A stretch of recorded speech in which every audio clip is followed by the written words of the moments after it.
On ne peut pas reprocher à M. Macron de n'avoir pas été clair avant les élections présidentielles. Il a dit tout, exactement où il voulait en venir, et son projet est très simple.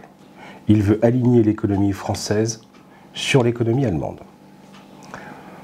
Aujourd'hui, l'économie allemande est beaucoup plus compétitive que l'économie française. Elle a un excédent commercial de 280 milliards d'euros par an. La France a un déficit de 50 milliards, et ça depuis de très nombreuses années. Il faut donc ajuster l'économie, et c'est le projet de M. Emmanuel Macron. Ça passe donc par le contrat de travail, en tout cas le contrat de travail, le droit du travail, le contrat de travail. Il faut obtenir que le salaire puisse baisser, que le travailleur soit moins protégé et donc accepte ce qu'on lui proposera. Le chômage devra être aussi beaucoup moins payé, beaucoup moins rémunérateur pour mettre plus de gens sur le marché du travail et donc faire baisser le prix du travail. Un chiffre que chacun doit avoir en tête. Aujourd'hui, les entreprises françaises payent 160 milliards d'euros de charges et de fiscalité en plus que les entreprises allemandes. M. Macron a décidé de mettre les entreprises sur les standards allemands, donc on va transférer la fiscalité qu'il y a en trop sur les entreprises françaises sur les particuliers. C'est l'explication de l'augmentation de la première augmentation de la CSG. Ça sera probablement suivi d'autres parce qu'il y a beaucoup d'argent à récupérer et beaucoup d'argent à faire payer par les particuliers. Il y aura très probablement une TVA sociale qui s'ajoutera puisque les Républicains s'associeront à la future grande majorité du grand parti progressiste, libéral, mondialiste, qu'a réussi à former M. Macron. D'ailleurs, je m'étonne que tous les candidats aujourd'hui aux élections législatives se mettent à exprimer la colère, la stupéfaction en apprenant que M. Macron veut bouleverser le droit du travail. Tout le monde était au courant. Tout le monde a eu clairement le choix entre Marine Le Pen et M. Macron, entre la fin du droit du travail et la protection sociale. Et une majorité de Français a cru bon que M. Macron n'allait pas faire ce qu'il allait faire. Il allait faire ce qu'il va faire et il va nous l'imposer.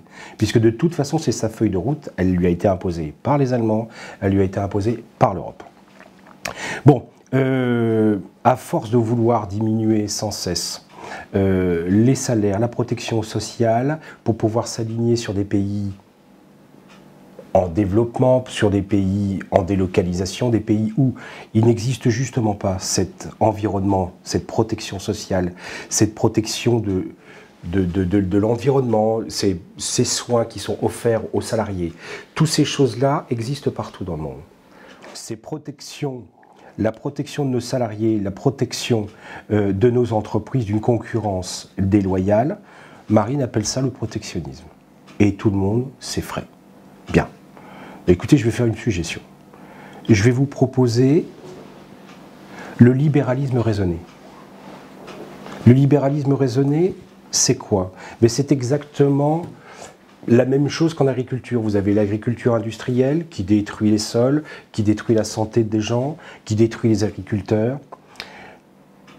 Et puis vous avez l'agriculture raisonnée, qui est la faculté de mettre de la raison dans la production agricole, d'arrêter de détruire l'environnement, d'arrêter de rendre malades ceux qui s'en nourrissent et ceux qui le produisent. Bref, mettre des règles, mettre de la raison, mettre de l'esprit français, je dirais.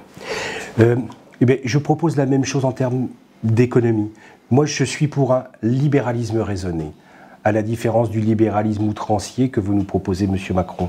Je crois que c'est la solution et si tous les pays européens comprennent bien cette logique, on arrêtera de faire baisser en permanence les salaires et les ajuster sur les salaires les plus bas dans le monde.